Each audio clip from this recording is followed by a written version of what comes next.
Malaysia kini memasuki tempoh krisis COVID-19 paling kritikal sejak bermulanya pandemik ini. Pada 12 Ogos 2021, negara merekodkan lebih 21,000 kes COVID-19 yang baru dengan lebih 1.3 juta kes keseluruhan.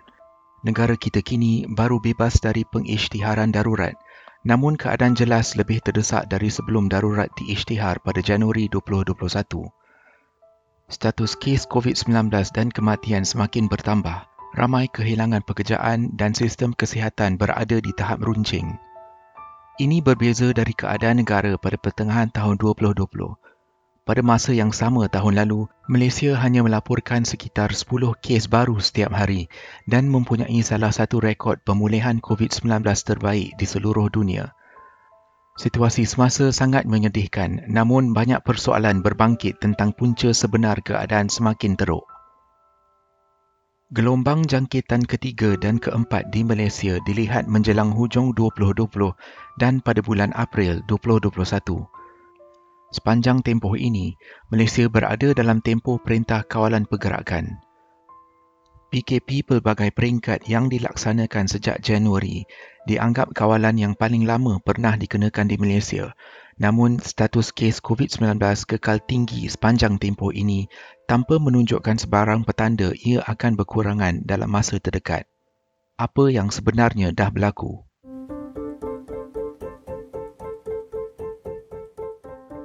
Permulaan gelombang ketiga di Malaysia dapat dilihat berpunca dari pilihan raya negeri Sabah. Untuk tempoh 2 minggu pada bulan September 2020, pengundi dan ahli politik kelihatan bergaul bebas dan membuat perjalanan ulang-alik antara Semenanjung Malaysia dan Sabah dalam tempoh berkempen dan mengundi. Pada hari pilihan raya pada 26 September, Malaysia cuma mencatatkan 82 kes COVID-19 yang baru. Tidak lama selepas itu, lonjakan kes baru mula berlaku di seluruh Malaysia. Pada 1 Oktober 2020, Malaysia memecahkan rekod jumlah kes baru tertinggi dalam sehari. 4 hari selepas itu, jumlah itu meningkat 2 kali ganda.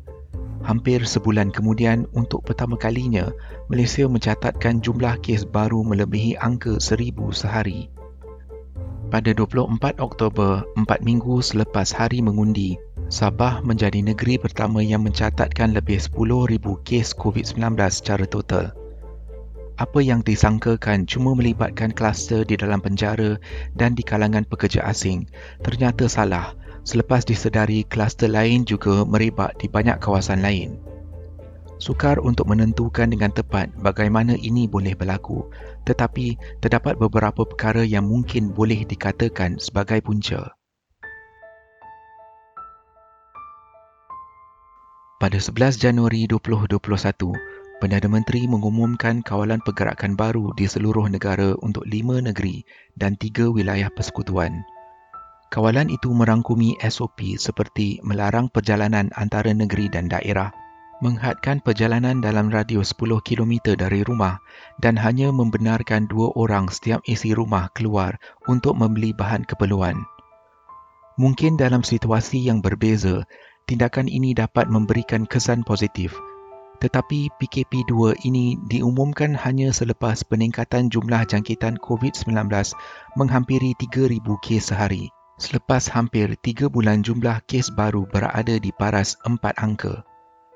Selain pelaksanaan yang dianggap lewat, PKP 2 juga tidak seefektif PKP pertama pada Mac 2020 kerana lebih banyak sektor ekonomi dibenarkan terus beroperasi, termasuk pasar malam, restoran dan industri. PKP 2 kemudian diperketat dan diperluas ke semua negeri kecuali Sarawak sehingga 18 Februari. Sekatan dilanjutkan untuk Selangor, Johor, Pulau Pinang dan Kuala Lumpur sehingga 4 Mac. Setelah hampir 2 bulan di bawah Perintah Kawalan, Malaysia masih melaporkan purata sekitar 2,000 kes pada minggu pertama bulan Mac. Tempoh 6 Mac sehingga pertengahan April dikatakan melihatkan keadaan yang agak stabil. Kes harian berada di bawah paras 1,500. Walaupun baru menampakkan sedikit penurunan, kerajaan sudah pun membenarkan pembukaan bazar dan masjid sempena bulan puasa. langkah ini dianggap tindakan populis dan menolak ke tepi risiko yang berbangkit. Pertengahan April menampakkan angka kes positif meningkat menjadi lebih dari 2,000 sehari, kemudian 2,500 dan seterusnya 3,000. Justru pada awal Mei 2021, PKP ketiga dilaksanakan cuma 2 bulan selepas PKP kedua ditamatkan.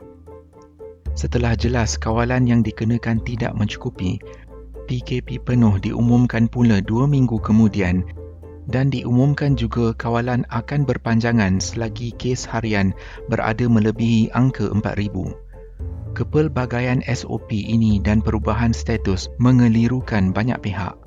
Mungkin PKP ketiga atau PKP penuh dapat dielakkan jika kawalan yang dikuatkuasa sebelumnya pada Januari 2021 dikenakan dengan lebih ketat dan tidak ditamatkan secara tergesa-gesa.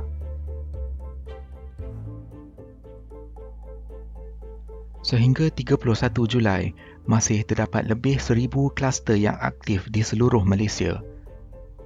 Memandangkan seluruh negara berada di bawah perintah kawalan selama lebih 2 bulan, jumlah yang besar ini sangat mengecewakan.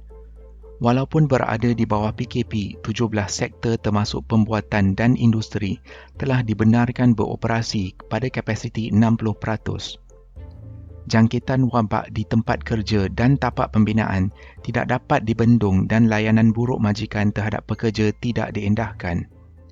Ini termasuk situasi penginapan pekerja asing yang padat, sempit dan tidak selesa, memungkinkan penyebaran yang lebih cepat. Pada 6 Ogos, Pengarah Kesihatan Selangor mengeluarkan kenyataan bahawa industri perkelangan adalah penyumbang utama jangkitan dan pertambahan kluster di negeri itu. Ramai yang mengkritik pendekatan PKP ini sebagai sambil lewa kerana penyumbang besar kadar jangkitan masih dibenarkan beroperasi. Sejak bermulanya pandemik COVID-19, istilah kadar positif selalu didengari. Kadar kes positif ini menunjukkan berapa banyak jangkitan dikesan dari jumlah ujian COVID-19 yang dijalankan. Jika kadar positif adalah 8%, itu bermakna dari setiap 100 ujian yang dijalankan, 8 daripadanya adalah positif. Nilai kadar jangkitan yang disyorkan oleh WHO adalah pada kadar 5%. Di Malaysia sekitar awal Ogos 2021, kadar kes positif purata dianggarkan berada sekitar 11%. Kadar jangkitan positif yang tinggi bermaksud lebih banyak ujian harus dilakukan kerana kemungkinan besar terdapat lebih banyak kes yang tular di kalangan masyarakat yang belum dikesan.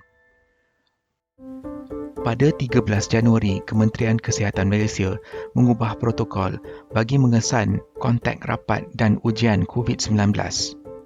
Oleh kerana keadaan sistem kesihatan yang meruncing ketika itu, pihak berkuasa memutuskan ujian kepada setiap individu kontak rapat pesakit COVID-19 adalah tidak perlu. Sebaliknya, ujian cuma dilakukan di kalangan mereka yang mempunyai simptom dan bergejala. Kontak rapat yang tidak simptomatik tidak akan diuji. Menurut pakar dan penyelidik, mereka yang tidak bergejala atau asimptomatik boleh menjadi penyebar virus yang utama. Beberapa kajian menunjukkan bahawa antara 50% hingga lebih 80% pesakit COVID-19 tidak bergejala dan keputusan untuk tidak menguji semua kontak rapat adalah tindakan yang tidak wajar. Keputusan ini bagaimanapun ditarik balik pada pertengahan Februari.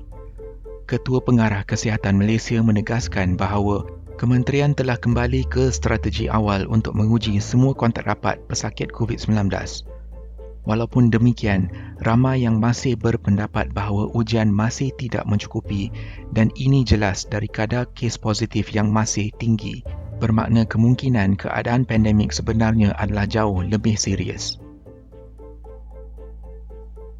Program vaksinasi COVID-19 di Malaysia bermula lewat dan bergerak perlahan pada awalnya kerana bekalan vaksin yang tidak menentu di peringkat antarabangsa.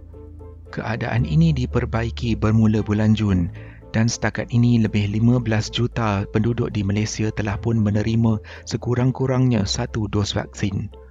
Namun, kadar vaksinasi menampakkan nilai yang tidak sama rata di seluruh negara.